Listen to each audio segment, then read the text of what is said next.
Ok. Olá, Oi, pessoal, estamos ao vivo. tudo bem? Já estamos ao vivo aqui pelo Facebook, são 6 É, horas no horário da Finlândia, sim, a gente vai aproveitar aqui meio-dia, horário do Brasil. vamos compartilhar aqui a nossa live. Vamos lá, todo mundo compartilhando a nossa primeira live.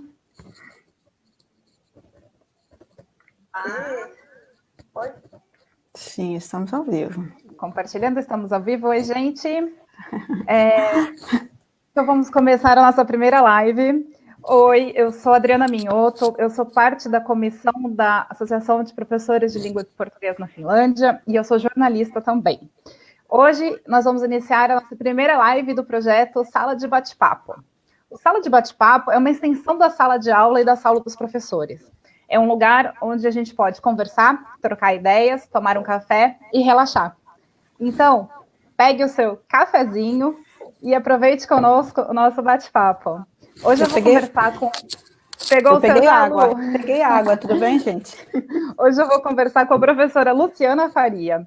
Luciana atuou como professora de português no Brasil e aqui na Finlândia, professora de português e de inglês também. Boa tarde, Luciana. Conta pra gente um pouco a sua trajetória e seu papel na associação. Boa tarde, Adriana. Boa tarde, pessoal. É um prazer enorme estar aqui estreando a sala de bate-papo da associação, da nossa APPF. Bom, como a Adriana falou, meu nome é Luciana Faria. Eu atuo nesse momento como segunda vice-presidente da Associação de Professores de Português da Finlândia. Desculpem se eu gaguejar ou se eu trocar as palavras, viu, gente? É a primeira vez fazendo entrevista. Eu me formei em português e inglês na Faculdade de Letras da Universidade Federal do Rio de Janeiro. Eu fiz bacharelado e fiz licenciatura, e depois eu fiz mestrado em Linguística Aplicada Interdisciplinar na mesma universidade. Atualmente, eu faço um curso de professores, formação de professores para escolas técnicas e universidades de ciências aplicadas aqui na Finlândia, e trabalho também com o ensino de português para estrangeiros, basicamente para finlandeses aqui na Finlândia, e parte do meu trabalho, né, é a promoção da língua portuguesa na Finlândia e trabalhar também junto com a nossa primeira vice-presidente, a professora Patrícia, e a presidente da associação, Helena Noto, para a integração, né, dos professores de português que atuam aqui no território nórdico. Ai, que legal. Professora, conta pra gente um pouquinho sobre a sua atuação de língua, né, a sua atuação como professora de línguas no Brasil, e que nível que você atuava, quais eram os seus desafios, porque a gente sabe que no Brasil ser professor, ainda mais professores de português, né, é complicado. Então conta pra gente um pouquinho. Sim, tem bastante desafios por aí. Bom, eu atuei no Brasil com ensino de português como língua materna, ou seja, ensinei para pessoas que já falavam português. Lecionei inglês também como língua estrangeira, né, para os falantes de português. Eu trabalhei em escolas públicas, escolas privadas, então eu pude experienciar realidades bem distintas e assim demandas bem diversas também. Não apenas pela diferença assim, entre ensinar a língua materna e ensinar a língua estrangeira, mas também pelas diferenças de turmas, né? Eu atuava na educação primária, no ensino médio, no pré-vestibular, e também pelas diferenças sociais, né? Tem muitas diferenças sociais lá no Brasil, especialmente no Rio de Janeiro. Agora, então, na verdade, esse já era parte do meu desafio. Mas é claro que existem outros, né? E um dos que me chamava bastante atenção é que o ensino de línguas no Brasil ele é bastante problemático, sabe? Porque nós temos, por exemplo, os parâmetros curriculares, os documentos, né, os currículos, que falam muito da gente ensinar língua para, entre aspas, o domínio público, o domínio da língua, né, em situações de uso público da linguagem. No papel isso soa bastante legal, assim, bem bonitinho, né? A gente sabe que o aluno não vai usar a língua só para a escola, ele vai usar a língua na vida dele como um todo, quer dizer, publicamente. Mas, quando a gente vai analisar, assim, as estratégias, né, que são usadas para se ensinar esse domínio da linguagem, a gente percebe que o ensino de língua, de português e até mesmo de inglês no Brasil, ainda é muito taxonômico, assim, muito classificatório, né? Para as pessoas que estão assistindo a gente, eu posso dar um exemplo, assim, bem rápido. Todo mundo deve lembrar, assim, daqueles exercícios da aula de português, classifique as orações abaixo, as substantivas, enfim. Sim. Quem não lembra? Quem não lembra, né? Pois é. E a gente ficava de cabelo em pé. Assim, ai, meu Deus, eu não sei fazer isso. Não sei português. Essa é a reclamação do aluno, né? Bom, existem muitas pesquisas e muitos dados no Brasil, no mundo inteiro já, que comprovam que essa escolha por esse tipo de ensino não é muito, não leva muito sucesso, né? Não tem muito sucesso. Então, assim, eu me fazia essa pergunta, né, enquanto pesquisadora, enquanto professora, como que aprender a classificar orações vai ajudar o meu aluno a escrever, por exemplo, um currículo, como que isso vai ajudar ele, vai ajudá-lo a fazer uma apresentação para a faculdade, ou fazer mesmo o discurso da igreja que ele precisa, né, como que esse tipo de ensino vai ajudar a esse aluno. No dia a dia, né? Exato, porque a gente precisa da língua para a nossa vida, né? No dia a dia, no trabalho, na família, enfim, não é só para a escola. Então, esse era um grande desafio, a gente pensar como que a gente pode potencializar as pessoas com um repertório linguístico vasto, né, e com estratégias de aprendizagem de língua que habilite essas pessoas a falarem, a lerem, a escreverem, né, como, onde elas quiserem, da forma que elas quiserem, ou mesmo da forma que elas precisarem. Então, é um desafio, foi para mim, na verdade, é ainda um desafio muito grande, que requer bastante estudo, bastante pesquisa, que requer, enfim, muito trabalho. É um desafio ainda de muitos professores na realidade brasileira, de bastantes pesquisadores. E, enfim, acho que eu posso dizer que esse era o meu maior desafio. É o desafio, com certeza. E como é que foi, professora, essa migração do ensino de português como língua estrangeira? Porque você sempre atuou como língua materna, né? E agora Sim. É língua estrangeira.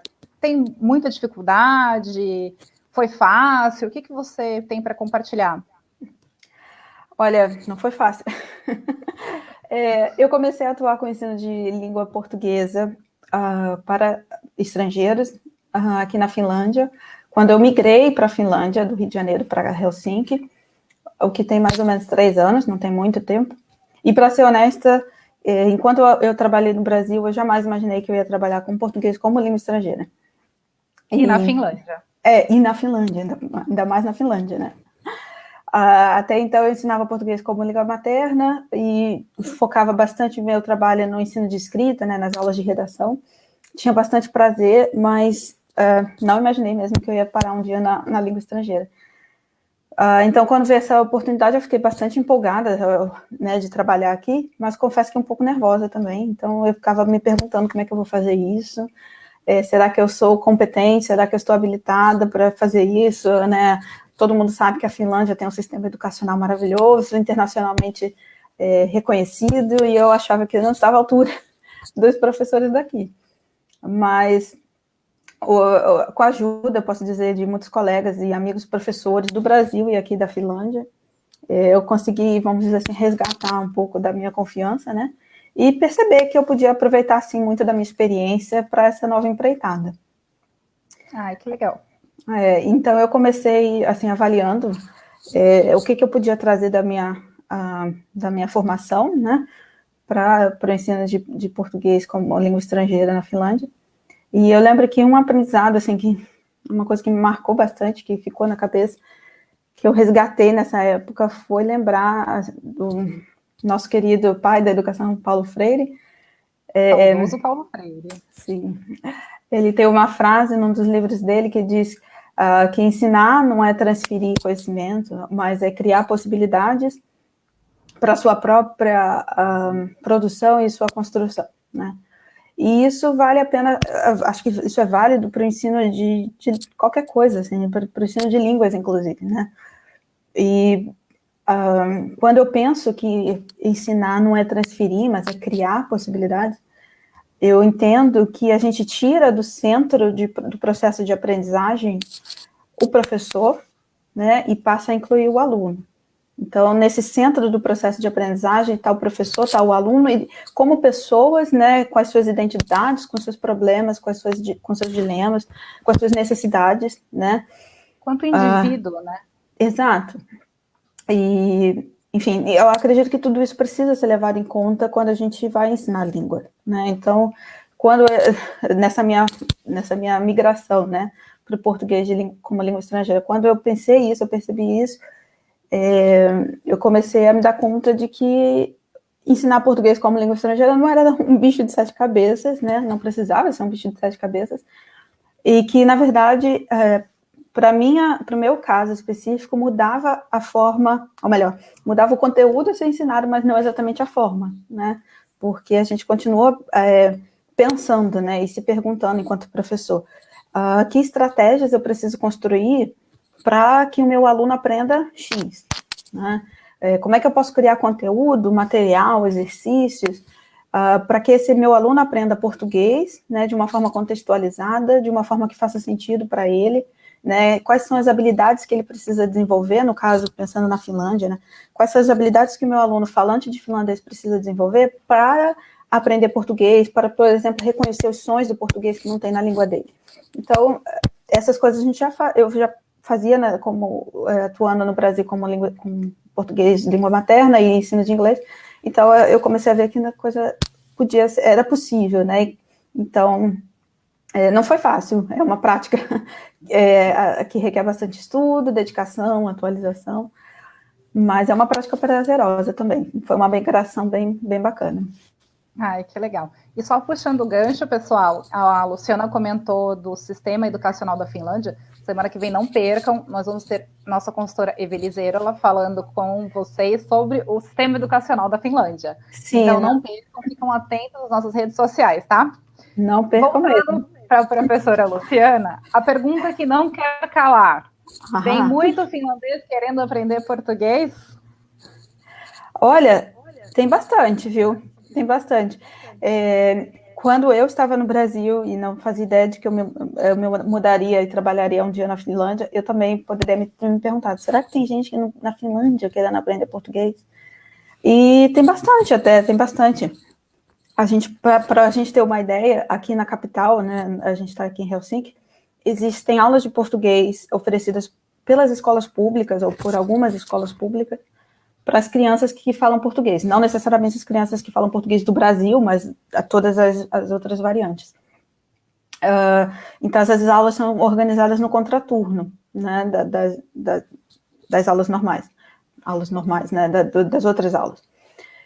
E além, exato. E então, além dessas aulas nas escolas públicas, existem também os cursos para adultos, né, os cursos livres, né, organizados por diversas instituições, não só em Helsinki, mas também em outros espaços em toda a Finlândia, né? A maioria é organizada por universidades, tanto na modalidade online quanto na modalidade presencial. Então, eu diria que tem bastante gente querendo aprender português aqui, sim. Que bom, né? É a nossa língua indo mundo afora. Com certeza. Mas uma pergunta, de acordo com a sua experiência de professora, quais que são as peculiaridades de ensinar o português na Finlândia? A gente sabe, né? Para quem não sabe, a língua finlandesa não tem artigo e o português tem. Então, além dos sons, o que você pode contar para a gente? Você já começou com um bom exemplo, né? Tem bastante peculiaridade, tem bastante diferença. Não que isso seja algo negativo, pelo contrário, eu acho que isso tudo vem para somar. É muito importante a gente ficar realmente atento para essas diferenças culturais, educacionais, essas diferenças linguísticas, né? Eu posso falar do lugar Brasil, das diferenças entre o Brasil e Finlândia. Uma coisa que sempre me chama a atenção nas aulas de português e na vida, né, na Finlândia, é que os povos nórdicos, eles tendem a usar a linguagem muito mais direta e explícita, né? Em contrapartida, os latino-americanos, eles tendem a usar a linguagem mais implícita e a linguagem mais indireta, né? E aí eu lembro sempre de um exemplo de um amigo meu, brasileiro, que escreveu um dia para o chefe dele, para um colega de trabalho finlandês, né? Escreveu por e-mail alguma coisa do tipo: prezado chefe, bom dia, como vai? Aqui é o fulano, eu escrevo, pois gostaria de marcar uma reunião por telefone com o senhor amanhã, qual seria o melhor horário para você? Enfim, era uma mensagem longa, e o chefe retornou em uma simples linha, uma linha bem curtinha: oi, me ligue depois das 10. Assim. E aí, simples. E aí a conversa com esse meu amigo foi, nossa, será que ele foi muito rude? Será que ele foi muito seco? Foi tão direto, né? E, enfim, a gente conversando sobre esses aspectos e sobre as diferenças, né, culturais Brasil, Finlândia, e a gente chegou à conclusão de que talvez ele não tenha sido tão rude, não tenha sido rude, na verdade, de forma alguma, porque esse é o modo como os finlandeses, em geral, se comunicam. Para eles é assim, você precisa dessa resposta, então tá aqui a resposta. E é uma coisa que a gente assusta, né, professora, quando a gente chega, porque a gente está acostumado com tudo isso, e acaba achando que os finlandeses são rudes, né? Exato, mas a gente não pode dizer isso, e claro, de forma alguma a gente pode generalizar ou estereotipar o finlandês, ou estereotipar o brasileiro, né? São formas diferentes de usar a língua, são formas diferentes de se comunicar, e tá tudo bem, né? Não tem problema. É claro, então, justamente por isso que nós, enquanto professores e aprendizes de língua, a gente precisa estar atento para essas diferenças, para não ter nenhum distúrbio, não ter nenhum problema, né? Mas eu diria que esse é um exemplo, né? E claro, a gente tem outros exemplos. Você mencionou da questão dos sons, por exemplo, e da questão dos artigos, né? Na língua finlandesa, por exemplo, não existem os sons nasais, né? Aqueles sons das palavras tipo cão, avião, corações. E também não existe a diferença de sons abertas e fechadas, né? Avó, avô. Então, para os finlandeses aprenderem essas regrinhas, esses sons, aprenderem a perceber esses sons, né? A diferença dos sons, e também a falarem, a oralizarem isso, às vezes um desafio, né? E a mesma coisa sobre os artigos, né? Essas palavrinhas tipo a, o, uma, né?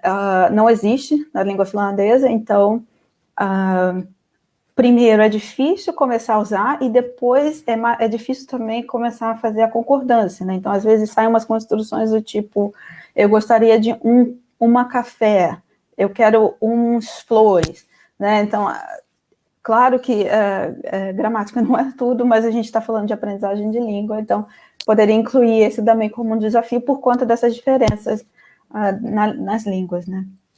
E, enfim, acho que existem também umas diferenças educacionais, né? Os finlandeses não estão habituados a aprenderem só nos espaços institucionalizados. Quer dizer, a gente não aprende só na escola, né? A gente aprende na vida, né? Como um todo. Então, da mesma forma, eu poderia dizer que eles estão, de certa assim, acostumados, né, a se tornarem responsáveis pelo próprio processo de aprendizagem. E, então, eles sabem mais ou menos, estão mais ou menos, como eu posso dizer, treinados, ou enfim, eles estão acostumados, né? Exato, a reconhecer, por exemplo, quando eles têm uma dificuldade ou uma facilidade num determinado ponto ali do processo de aprendizagem da língua, né? A minha habilidade de compreensão auditiva não é tão boa, eu preciso treinar mais, e por aí vai. Então, isso facilita quando a gente vai ensinar língua portuguesa para eles também. Ai, que legal. E na Associação dos Professores de Português, principalmente para os associados, você que trabalha com língua portuguesa, é professor ou está professor, se associa a gente, porque a gente tem muita coisa legal, e a gente vai começar uma série de seminários agora em setembro. E a primeira rodada dos seminários, né, começa, depois a gente vai passar a data direitinho, mas é setembro agora, e eu quero saber então de você, professora, qual vai ser o seu seminário? Conta pra gente, compartilha com a gente o que você vai falar e vai passar para os professores e para as pessoas que ensinam língua portuguesa aqui na Finlândia. Conta esse segredinho. Opa, segredinhos, hein? Nós vamos começar uma rodada de seminários aqui na associação para os nossos membros, né? Então, fiquem ligados, porque tem muita coisa boa vindo por aí. O meu seminário, especificamente, vai ser sobre produção de material para o ensino-aprendizado de língua portuguesa no contexto finlandês, né? Então, voltado para os professores, para os profissionais que atuam aqui. Pretendo abordar diferenças culturais, né? Algumas dessas diferenças que a gente já mencionou aqui, e especificidades, né, desse contexto do finlandês, né? Pretendemos abordar, assim, também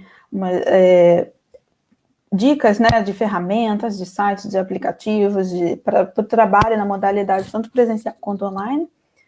E, enfim, acho que vai ser um seminário bem prático, né, que as pessoas botam a mão na massa e, olha, vamos fazer desse jeito, né, vai ser bem objetivo, porque a ideia é justamente colaborar com os professores, facilitar, como que a gente pode ajudar esse professor da associação a fazer suas aulas, a inovar nas suas aulas, enfim, deixar suas aulas, não só as aulas, mas a preparação das aulas mais prática, né? Então, essa é a intenção do seminário, não percam. E veio bem a calhar, né, para a produção de material, porque agora, com o coronavírus, a pandemia, 99% dos estudos se tornaram online, né? Então, sim, como você criar um material que chame mais atenção, porque é muito diferente, creio, e você pode até falar para a gente agora, dar aula numa sala de aula ou dar uma aula online, tem muita diferença. Então, você tem que criar um material mais criativo que chame muita atenção para o online, porque você não está ali com os alunos, né? Sim, com certeza. Eu não sei como classificar ou como adjetivar essa diferença, né? Mas, assim, eu digo, a diferença entre da modalidade online para presencial, mas, de fato, são demandas completamente diferentes, ou muito diferentes, eu poderia dizer. Um pouco, você tem outros desafios de cativar o seu aluno na modalidade online, né? E claro que existem muitas questões para se discutir, né? Por detrás disso, né? Que se meu aluno tem acesso à internet, se meu aluno tenha acesso ao computador, e etc, etc. Mas, enfim, mas existem sim diferenças, e isso passa pelo momento de preparar material, pelo momento de produzir um exercício, né? Que se eu vou para a modalidade online, se eu vou para a modalidade presencial, eu tenho que levar isso tudo em consideração. Então, esse é um momento realmente bastante desafiador para todos nós, né, professores no mundo inteiro, que, de repente, tivemos que aprender a fazer o online. Reaprender a dar aula, né? Isso, exatamente. Então, acredito que esse seminário vai contribuir um pouco nesse sentido também com os professores. Então, os nossos membros venham, não percam em setembro a nossa rodada de seminários. Sim. E, professora, para finalizar o nosso bate-papo, quais são as suas palavras finais, já que estamos finalizando? Sim. E para todo mundo que quer aprender, que se interessa, ou que, nossa, o que é o PLE na Finlândia, né? O português como língua estrangeira. Sim. Bom, para todos, eu quero, primeiramente, agradecer essa oportunidade, né, de estar aqui conversando e partilhando um pouquinho da minha experiência com vocês. Agradecer a todos que estão assistindo, todo mundo que está acompanhando a associação nas nossas redes sociais e dando apoio, né? Gostaria, inclusive, de fazer uma saudação aqui aos nossos associados, né, os nossos apoiadores, colaboradores, e gostaria ainda de deixar aqui nossas boas-vindas, né, em nome da associação, para todos aqueles profissionais que estão atuando na Finlândia com o ensino de língua portuguesa, e que ainda não se associaram. A gente está aqui esperando vocês, querendo ouvir vocês, colaborar e construir junto com vocês. Então, conheçam, por favor, lá a nossa página, www.appfinlandia.com. Nós estamos também nas redes sociais, Facebook, Instagram, preparados aqui para a gente interagir, construir e promover o ensino de língua portuguesa aqui na Finlândia. Muito, muito obrigada mesmo a todas. Obrigada, professora, porque afinal somos todos APP Finlândia, somos todos professores de português aqui na Finlândia. É isso aí. Bom, gente, a nossa primeira live acabou batendo um solzinho aqui, o sol das 6 horas da noite aqui na Finlândia. Sol que vai até meia-noite, por sinal. O sol que vai até meia-noite. Eu estou tentando ficar longe do sol aqui. Mas hoje agradeço em nome da nossa presidente Helena e de todos os colaboradores e membros a presença de vocês. Espero que vocês tenham gostado. Se tiverem alguma dúvida, pode escrever para a gente, que a gente responde. E realmente tem muita gente querendo aprender o português na Finlândia, como a professora Luciana disse. A Finlândia é longe, mas tem muitos falantes da língua portuguesa, não só o português do Brasil, como a língua portuguesa em geral, portugueses e de outros países também que falam a nossa língua. E a nossa intenção é levar o nosso amor pela nossa língua e não deixar, e cativar esse amor, não deixar a nossa língua morrer por aqui. Então, eu agradeço a todos, obrigada, Helena, pela oportunidade. Professora Luciana, muito obrigada, e nós nos vemos na próxima live. Com certeza, semana que vem tem mais. Tchau, tchau, gente.